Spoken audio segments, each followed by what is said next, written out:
กราบนมัสการกับปู่ค่ะเจริญพรช่องโจพารวยแล้วก็ซีโจพารวยสกุลสกุลอันนี้ก็เป็นมื้อสันบัดดีเนาะสิมาให้แนวทางหวยรัฐบาลไทยเนาะว่างวดที่ผ่านมานี่ก็คือสิบ่เข้าดอกเพราะว่าให้ไปก็เลขมันก็ไปออกตัวอื่นไปเนาะอันนี้ก็ก่อนสิมาให้แนวทางก็ให้โจเพิ่นเว้าจักนิดนึงเสริมไปสวัสดีค่ะ FC แฟนช่องนะคุณพ่อคุณแม่พี่น้องสุภูสุขคนนะยินดีต้อนรับเข้าสู่ทางช่อง YouTube โจพารวยค่ะคลิปนี้เป็นแนวทางรัฐบาลไทยของปู่คู่ขันเนาะค่ะแต่ว่าปู่ก็อยู่ในคลิปแล้วเนาะค่ะกับการนมัสการเรียบร้อยแล้วก็ที่ผ่านมาก็ถือว่าหลุดไปก็บ่เป็นอย่างเนาะค่ะเพราะว่าแนวทางมีเข้าไม่หลุดเลยอีกอย่างนึงปู่ก็เพิ่งกลับมาจากประเทศอินเดียด้วยช่วงที่ผ่านมาเนาะก็เลยบ่ได้นั่นปานใดบางครั้งเลขกันถึงเขาสิให้แม่นคันเขาลอกนี้ก็บ่เข้าเลยเนาะกับปู่เนาะแม่นอันนี้ก็ลองเบิ่งนะงวดนี้ก็จะมาตามกันต่อปู่เดี๋ยวสิเขียนหัวข้อเว้าให้สอบว่าเพิ่นได้หัวจักบาทเด้อค่ะปู่บ่ต้องอันนี้ดอกคือ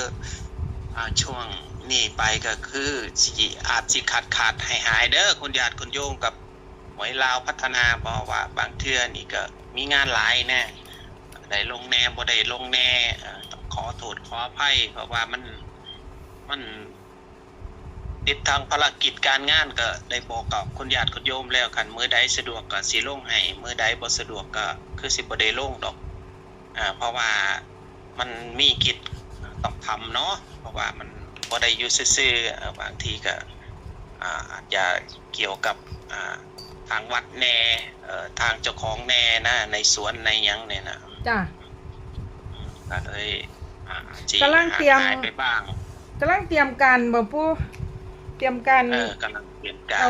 ตอนรับคุณญาติคุณโยมนะเอาบ้านในอนาคตเอาบ้านนอกดาวมาลงแล้วบ่ครับปู่ลงนอกดาวหลังหนึ่งแล้วแต่ว่าก็มีโครงการว่าสิเฮ็ดครัวเนาะต่อไปนี่สิเฮ็ดครัวไว้สำหรับ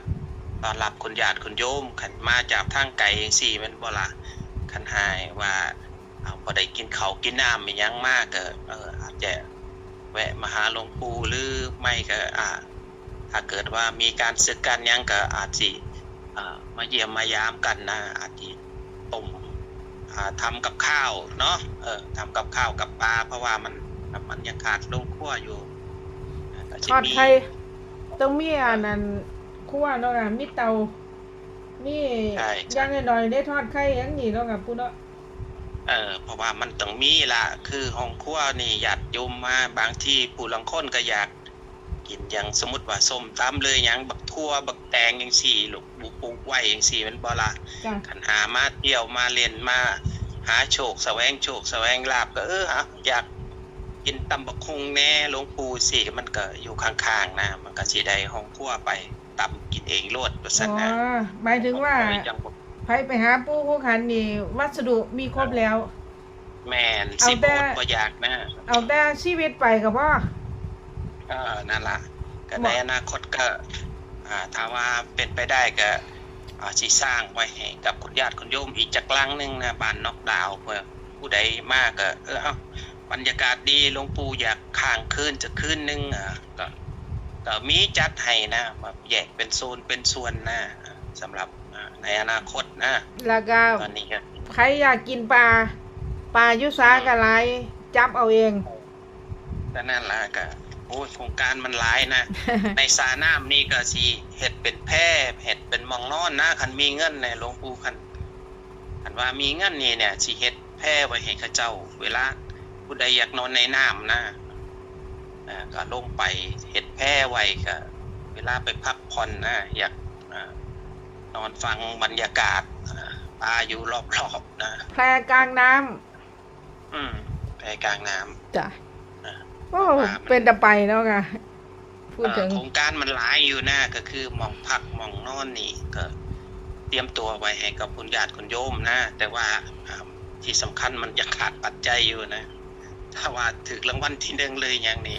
รับรองได้ว่าเอามาปู่รางวัลที่1รีบเอามาสิได้เฮ็ดแล้วเนาะ เดี๋ยวโจพารวยกันสิค้นเพื่อนไปจัก20 คนเนี่ยไป เอามาโลดนี่ข้างหน้านี่คันถึกนี่โอ้ยมาโลด20 คนบ่ได้ย่านเลยโกดังเทียนี่นะน้ำไหลไฟดีแม่นะ มีน้ำไหลไฟดี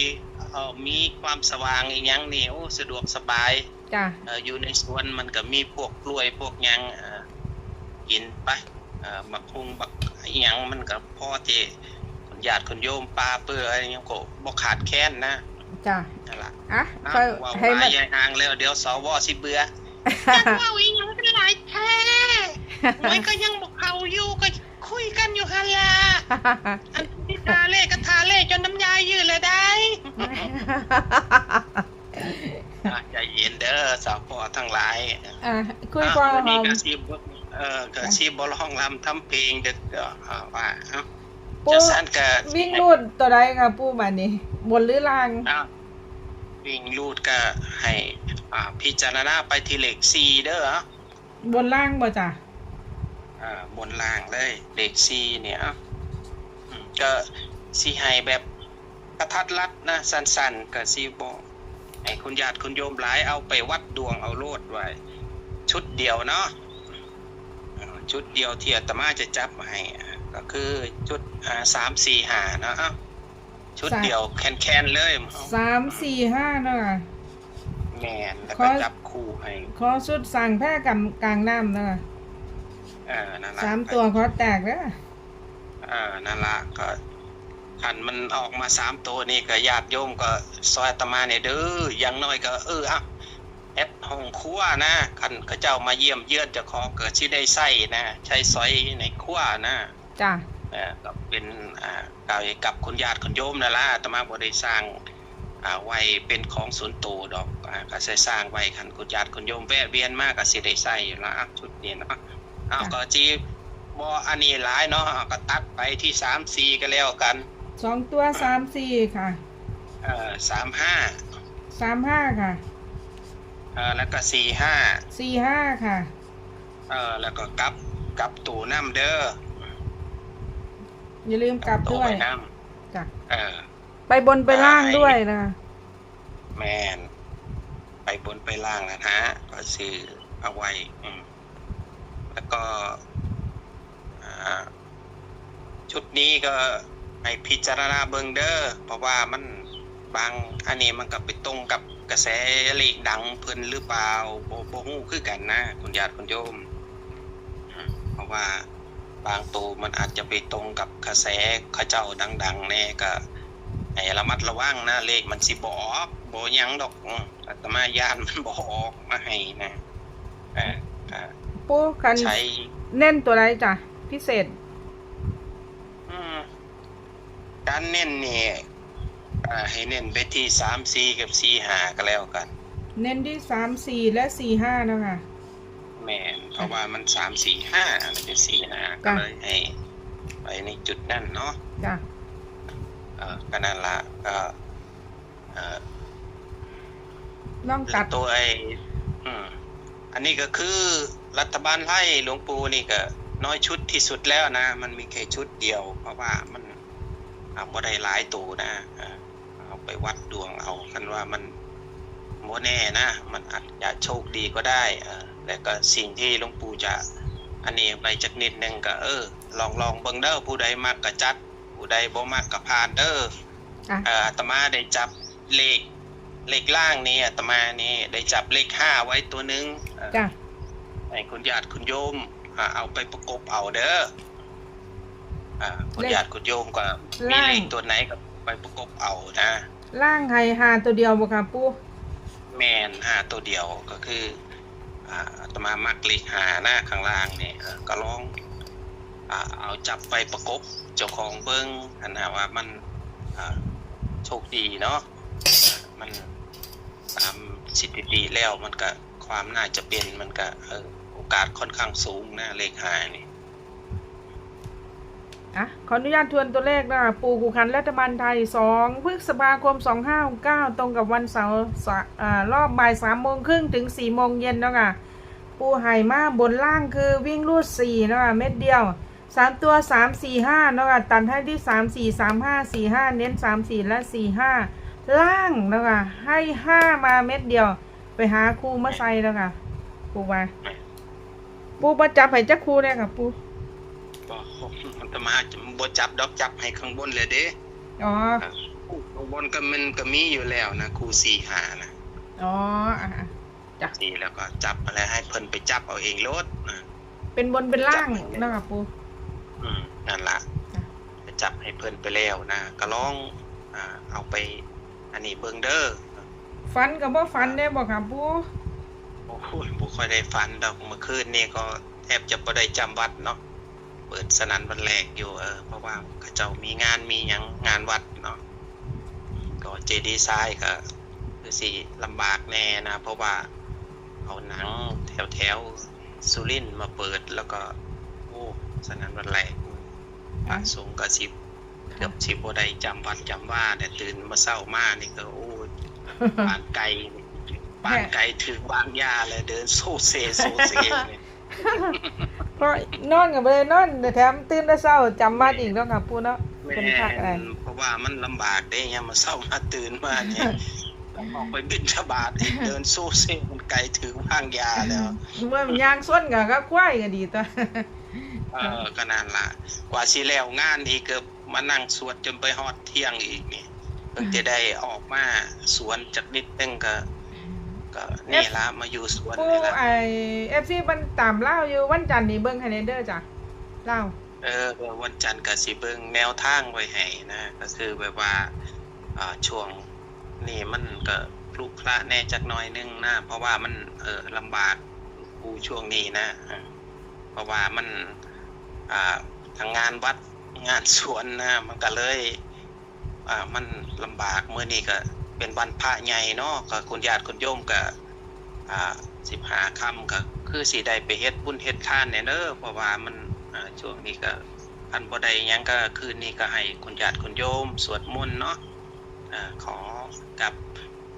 เทวดาประจำตัวก็ได้หรือขอกับไอ้สิ่งศักดิ์สิทธิ์ในบ้านเจ้าของก็ได้ก็คือร้องสวดมนต์แล้วก็ร้องให้ขอเพิ่นเบิ่งนะกันแล้วแต่ดวงแล้วแต่โชคบางที่นี่ถ้าดวงเฮาช่วงขาขึ้นมันขึ้นมาจังซี่ก็บ่แน่ดอกเพราะว่าผู้ภูมิอีหยังผีบ้านผีเรือนหรือเทวดาประจำตัวนะเพิ่นอาจสิมาบอกเฮาก็ได้เนาะจังซั่นก็เว้าหลายแล้วก็คือเข้ามาเบิ่งแล้วก็ขอให้กดแชร์กดไลค์ให้ทางช่องนิดนึงแล้วก็มาเบิ่งแล้วก็ใช้วิจารณญาณเนาะในการเอาไปใช้เพราะว่าแนวทางก็มีเขามีรุดคือจังอาตมาว่านั่นล่ะให้เลขน้อยก็ย่อมมีความเสี่ยงมากเนาะการลงทุนก็คือมีความเสี่ยงบ่แม่นผู้ลางคนบอกว่าหลวงปู่ตุยอีกแล้วเพิ่นว่า อันยามถึกนี่นี่บ่เคยเว้าเลยว่าหลวงปู่ได้อีกแล้วอย่างงี้บ่มีกันว่าผิดมาหลวงปู่ตุยอีกแล้วเพิ่นว่า ตุยมาตุยก็ตุยโลดเด้ออาตมาจะบังสกุลให้ว่าซั่น เอ้ยนะก็ต้องทำใจเนาะเพราะว่าแนวทางอาตมาก็บอกแล้วว่ามันมีเขามีรูดเนาะผู้อาตมาก็บ่ฮู้ผู้ลางคนก็ว่าเอ้ยหลวงปู่ถ่อมตนหรือเปล่ารู้แล้วก็ไม่อยากให้น้อยใจแล้วนะเพิ่นว่าโอ้ยอันหลวงปู่ก็บ่เชื่อหลวงปู่จักเทื่อเนาะว่ามันบ่ฮู้โอ้ยอันอาตมาฮู้อาตมาสิอยู่จังซี่บ่สิมาโจพารวยมีฮอดยานอวกาศแล้วบ่พัน แต่นี่ก็บ่ลืมเติมตํอยู่เด้อปู่แต่นี่ก็ลาวก็สนันวันแรกอยู่เด้อค่ะปู่มีแต่ว่าของเพิ่นดอกบ่แม่นของเฮานะ ขนาดล่ะก็ของผู้ใดก็ดีใจน้ำเพิ่นน่ะผู้ที่ได้เนาะผู้ที่ยังบ่ได้ก็อย่าพึ่งน้อยอกน้อยใจเด้อเพราะว่าการเสี่ยงโชคก็มีเข้ามีหลุดคือจังหวะมีได้บ่ได้นะขอให้ติดตามตลอดบางทีตามแค่2งวดจังซี่หายต่อมไปบ่ตามดอกว่าซั่นงวดที่3มาตูมเข้าเจ้าของก็บ่ได้คือเก่านั่นล่ะก็คือพยายามตามมันมีเขามีรุดอยู่แล้วนะแต่ว่าถึงงวดใดนะเอาสิได้นะคือมันบ่มีดอกที่ว่าซื้อแล้วมันบ่เข้าจักเทื่อเนาะ จังซั่นก็คือสิฝากฝังไว้แค่นี้เนาะสำหรับคนที่มาเบิ่งท่องโจพารวยแล้วก็ขอให้ได้ขอให้โดนขอให้เฮงขอให้ปังขอให้รวยสุขุสุขคนเด้อมันเฮงเฮงปังปังเด้อมื้ออื่นสาธุสาธุเจริญพร สาธุกับปู่ค่ะกราบขอบพระคุณกับปู่การนมัสการค่ะ เจริญพร ค่ะก็ขอบบุญขอบคุณปูหลายๆเนาะที่มาแบ่งปันแนวทางรัฐบาลไทยให้เนาะก็ลองเอาไปพิจารณาเบิ่งนะคุณพ่อคุณแม่ชื่นชอบก็ตามบ่ชอบก็ดูเพื่อความเพลินไปก่อนก็ได้เนาะค่ะถูกใจค่อยว่ากันเนาะค่ะถูกใจคลิปนี้ก็ขอทุกท่านกดไลค์กดแชร์กดติดตามในเด้อขอกำลังใจให้กับปู่กุคันด้วยนะคะแล้วก็ขอกำลังใจให้กับทางช่องด้วยกับขอบคุณหลายๆเด้อไปกดไลค์กดแชร์มื้อนี้ขอให้แตกขอให้ถูกรางวัลที่1ขอให้ถูก3ตัวหน้าขอให้ถูก3ตัวท้ายขอให้ถูก2ตัวท้ายด้วยขอให้ถูกรางวัลใหญ่ๆเนาะค่ะในลอตเตอรี่ไทยสลากกินแบ่งไทยเนาะปู่ให้เป็นแนวทางเนาะทางช่องก็เสนอเป็นสื่อกลางโปรดใช้วิจารณญาณในการรับชมรับฟังด้วยนะคะเสนอเพื่อเป็นสื่อกลางเนาะเป็นแนวทางเท่านั้นไม่ส่งเสริมไม่สนับสนุนเล่นการพนันทุกชนิดเนาะสำหรับคลิปนี้ขอตัวก่อนเจอกันใหม่คลิปหน้าสวัสดีค่ะ